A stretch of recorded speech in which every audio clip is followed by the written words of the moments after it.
Assalamualaikum warahmatullahi wabarakatuh. Perkenalkan, saya Hasna Aziza Syiadzah. Pada kesempatan kali ini, saya akan mempresentasikan tentang definisi dan karakteristik e-commerce bisnis, konsep, model, keuntungan, dan risiko. Materi ini merupakan materi pertemuan pertama pada mata kuliah e-commerce bisnis.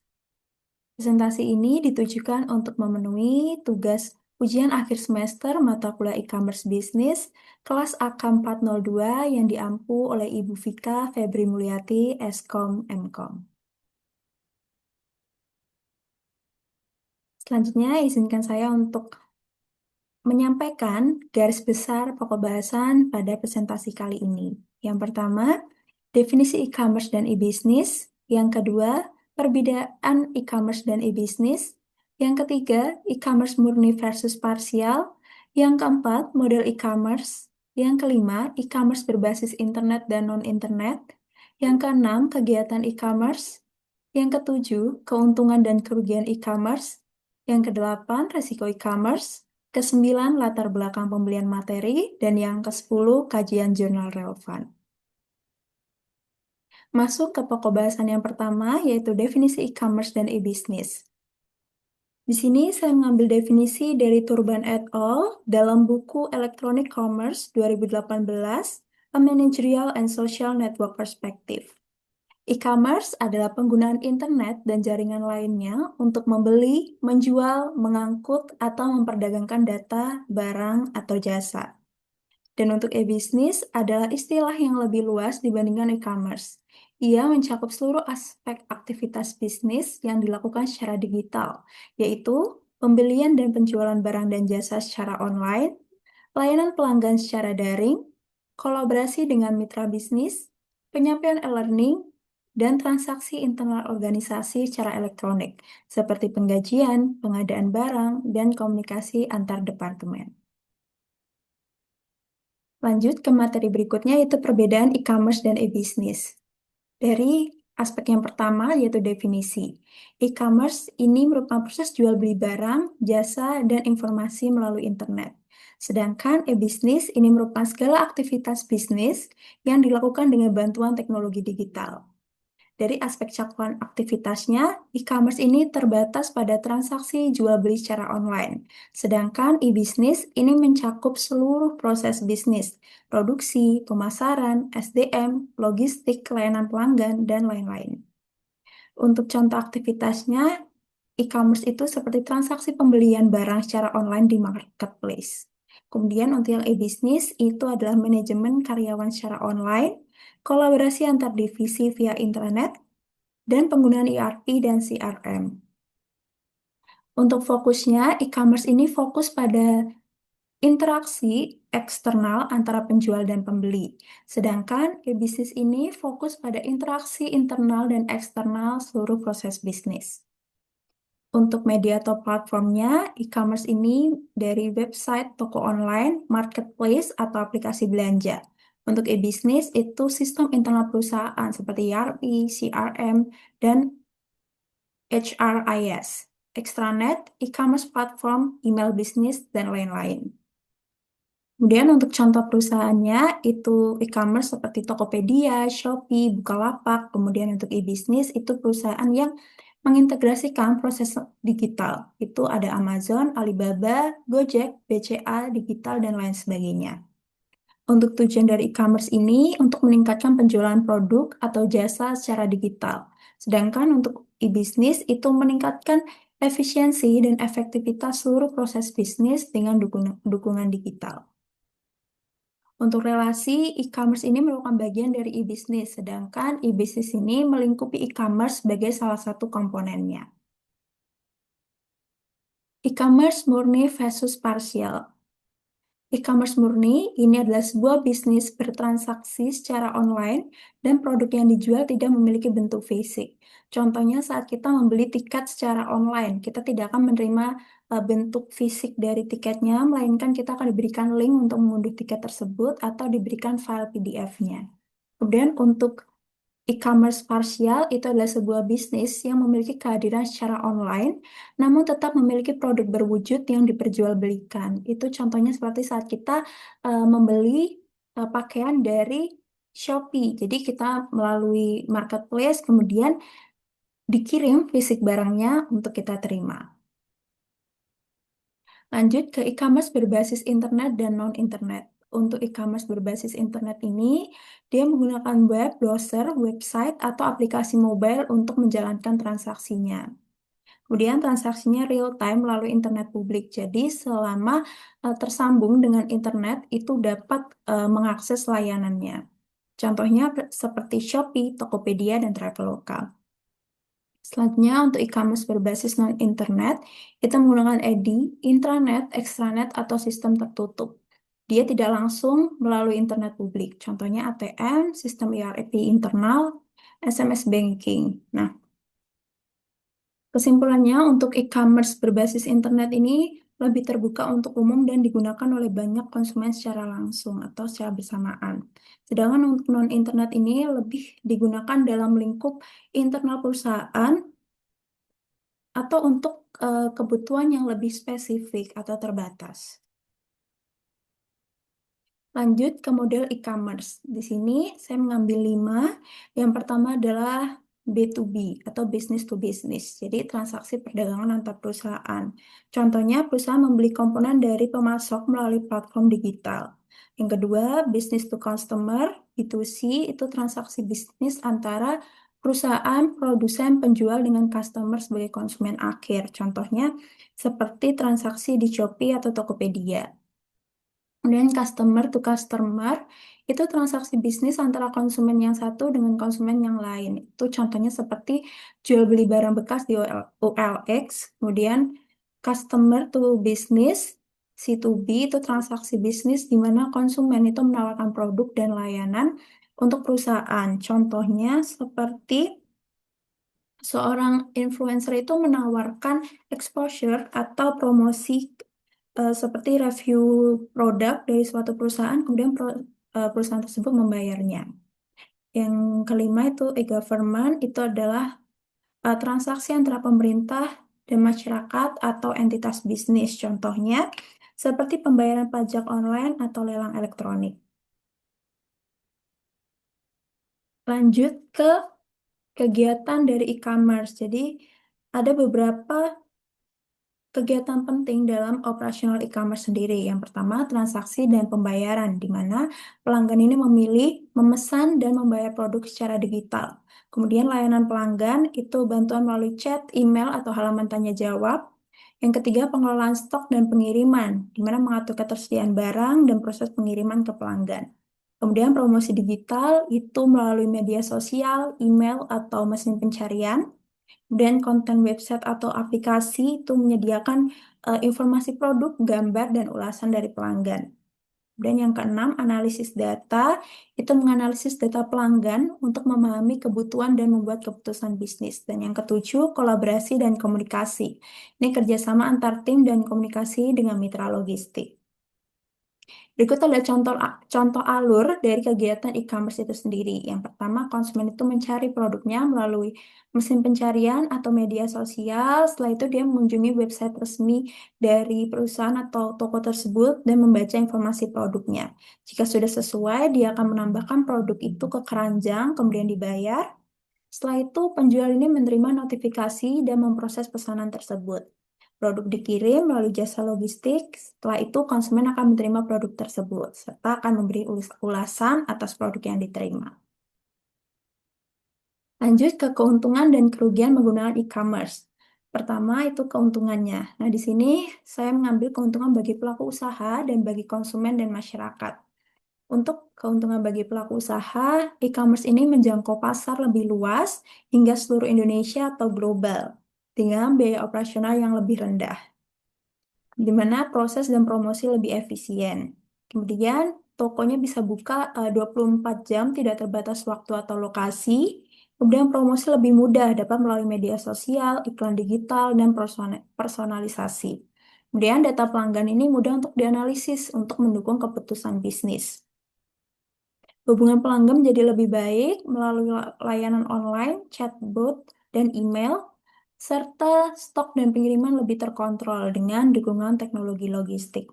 Kemudian untuk keuntungan bagi konsumen dan masyarakat itu eh, menjadi kita dapat belanja kapan saja, dari mana saja, kemudian banyak pilihan dan kemudahan untuk membandingkan harganya dengan promo yang lebih menarik dan transparansi ulasan produk untuk kita melihat nih kira-kira produknya itu seperti apa sih kalau sudah diterima oleh konsumen. Kemudian mendukung efisiensi, hemat waktu dan biaya karena tidak harus datang langsung ke tokonya gitu untuk membelinya. Kemudian membantu UMKM untuk bersaing secara digital serta mengurangi polusi dan kemacetan karena bisa belanja dari rumah. Lanjut ke kerugian, di sini eh, kerugian dari pemanfaatan dari e-commerce itu sendiri lebih ke masih adanya kelemahan dan tantangan, serta risiko teknologi dan keamanan, seperti tidak bisa nih untuk mencoba produk secara langsung, terutama apabila produk itu berbentuk fisik. Kemudian, sebagai masyarakat ini belum familiar menggunakan e-commerce, terutama masyarakat pedesaan, serta masih adanya keterbatasan akses internet. Kemudian ada risiko teknologi dan keamanan seperti pencurian data atau akun, risiko hacking, penipuan, kemudian gangguan layanan seperti listrik yang padam atau server yang down, kehilangan kepercayaan pelanggan jika layanan ini sering bermasalah. Lanjut ke risiko e-commerce. Nah, untuk risiko ini sebagian sudah disebutkan pada kerugian dari pemanfaatan e-commerce sebelumnya. Nah, untuk risiko ini saya bagi menjadi tiga, yaitu risiko teknologi dan keamanan, risiko operasional, dan risiko finansial dan bisnis. Untuk risiko teknologi dan keamanan itu kecurangan dan penipuan seperti kartu kredit palsu, penjualan fiktif, serta transaksi palsu. Kemudian pencurian data pribadi termasuk data login, informasi keuangan, dan histori pembelian. Kemudian peretasan atau hacking seperti sistem yang dibobol, manipulasi data, atau pengambil alihan akun. Kemudian gangguan teknis seperti server down, listrik padam, koneksi internet terganggu. Kemudian bug atau kesalahan sistem, error aplikasi, stok tidak terupdate, atau transaksi gagal. Kemudian untuk risiko operasional itu seperti keterlambatan pengiriman ini menyebabkan keluhan dan ketidakpuasan. Kemudian kehilangan kepercayaan pelanggan akibat pelayanan buruk atau produk yang diterima itu kurang sesuai atau tidak sesuai. Kemudian ketergantungan pada pihak ketiga, misalnya pada kurir atau logistik atau payment gateway. Kemudian kurangnya SDM yang kompeten. Jadi tim itu kurang siap untuk menangani kendala digital. Lanjut ke risiko finansial dan bisnis, itu bisa menyebabkan kerugian langsung seperti dari fraud, pengembalian barang palsu, atau refund yang tidak sah. Kemudian biaya pemulihan sistem dan keamanan akibat adanya serangan atau kerusakan. Serta hilangnya peluang bisnis jika sistem sering bermasalah atau kehilangan pelanggan setia. Lanjut ke pembahasan yang berikutnya, latar belakang pemilihan materi. Jadi, alasan mengapa saya memilih materi ini, karena materi ini merupakan dasar yang sangat penting dalam memahami sistem perdagangan digital. Di era modern ini, e-commerce telah menjadi bagian tak terpisahkan dari kehidupan sehari-hari, baik dalam eh, konteks individu maupun bisnis. Oleh karena itu, pemahaman terhadap eh, konsep e-commerce ini menjadi penting. Materi ini juga memberikan pemahaman konsep dasar e-commerce dan perbedaannya dengan e-bisnis. Kemudian, mengenalkan model e-commerce murni versus parsial, serta berbasis internet dan non-internet. Kemudian, materi ini juga menjelaskan kegiatan utama dari e-commerce itu secara menyeluruh, mengupas keuntungan, kerugian, dan risiko yang perlu diantisipasi. Pemilihan materi ini juga didasarkan pada relevansinya terhadap keadaan keadaan atau kondisi saat ini di mana banyak bisnis atau pelaku bisnis ini beralih ke sistem online. Maka dari itu, pemahaman terkait materi ini dapat menjadi bekal penting dalam menghadapi berbagai peluang maupun risiko yang muncul dari ekonomi digital. Lanjut ke pokok bahasan yang terakhir yaitu terkait kajian jurnal relevan. Di sini saya mengambil tiga jurnal. Yang pertama adalah transformasi digital, peran e-commerce Shopee dalam meningkatkan daya saing UMKM di Indonesia. Ini ditulis oleh Rahmawati dan Fasa. Hasil penelitian menunjukkan bahwa Shopee ini membantu UMKM memperluas pasar, mengurangi biaya operasional, dan meningkatkan efisiensi melalui fitur seperti promosi, gratis ongkir, sistem pembayaran digital, dan edukasi seperti Shopee University yang sangat mendukung transformasi digital. Namun, ada juga tantangan yang dihadapi, seperti rendahnya literasi digital, persaingan harga, dan ketergantungan pada teknologi. Strategi yang disampaikan dalam jurnal ini adalah pelatihan digital, pemanfaatan data analitik Shopee, penguatan kualitas produk, dan pemasaran kreatif. Jurnal ini memberikan bukti konkret bahwa e-commerce ini mendorong efisiensi biaya, memperluas jangkauan pasar, dan meningkatkan kemampuan pemasaran digital UMKM. Selaras dengan materi terkait dengan keuntungan dari e-commerce bagi pelaku usaha. Selain itu, tantangan seperti rendahnya literasi digital dan ketergantungan terhadap teknologi juga sejalan dengan pembahasan risiko e-commerce itu sendiri. Dengan kata lain, jurnal ini memberikan dukungan empiris atas materi yang disampaikan sebelumnya melalui studi kasus nyata di Indonesia. Jurnal kedua yaitu peran e-commerce dalam pengembangan bisnis ini ditulis oleh Rehata Lanit.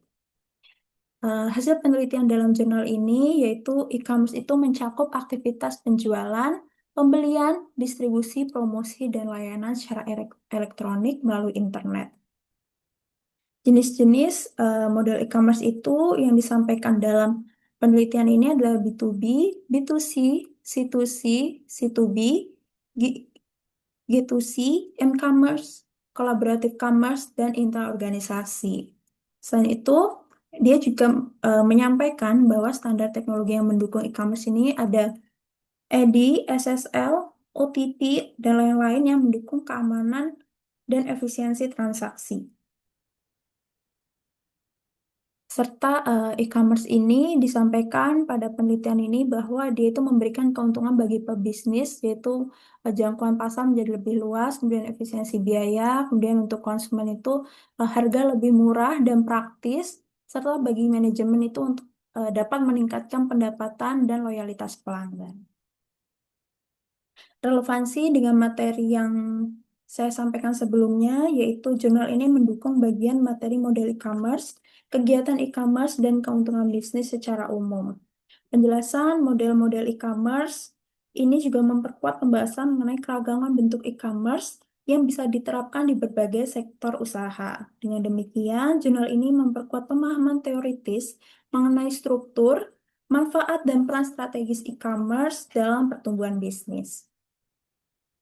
Dan jurnal yang ketiga yaitu The Challenges of Starting and Operating an E-commerce Business in Rural Area. Ini ditulis oleh Tohome, Melina Alvita, Nagata Mulia, dan Teresia Budi. Hasil penelitian menunjukkan bahwa terdapat 7 tantangan utama dalam penerapan e-commerce di pedesaan. Yang pertama, internet yang lambat atau masih belum tersedianya internet itu sendiri. Kemudian layanan logistik masih mahal dan lambat. Hambatan dalam bahasa, kemudian keterbatasan akses dan biaya perangkat digital, kurangnya kepercayaan terhadap transaksi online, masih adanya ancaman keamanan digital seperti virus atau scam, dan minimnya pemahaman hukum perlindungan terhadap transaksi e-commerce. Kesimpulan dari yang disampaikan dari kajian jurnal ini adalah e-commerce itu berpotensi untuk mendukung ekonomi pedesaan, namun perlu kesiapan infrastruktur, literasi digital, serta perlindungan hukum agar bisnis online ini dapat berkembang secara merata. Jurnal ini sangat relevan dengan materi risiko dan kerugian e-commerce yang dipaparkan sebelumnya. Penelitian ini mengidentifikasi sejumlah hambatan besar dalam implementasi operasional bisnis e-commerce, seperti keterbatasan infrastruktur teknologi, kesenjangan digital, serta ancaman keamanan data dan privasi. Poin tersebut mendukung pemaparan materi sebelumnya mengenai kendala yang masih dihadapi oleh pelaku usaha dalam pemanfaatan e-commerce, terutama di negara berkembang seperti Indonesia, di mana distribusi teknologi dan literasi digital masih belum merata. Selain itu, Jurnal ini juga menekankan pentingnya pembangunan kepercayaan dari konsumen dan kesiapan infrastruktur dalam paparan risiko e-commerce. Demikian yang dapat saya sampaikan. Apabila ada kurang lebihnya, saya mohon maaf. Terima kasih atas kesempatan dan perhatiannya. Wassalamualaikum warahmatullahi wabarakatuh.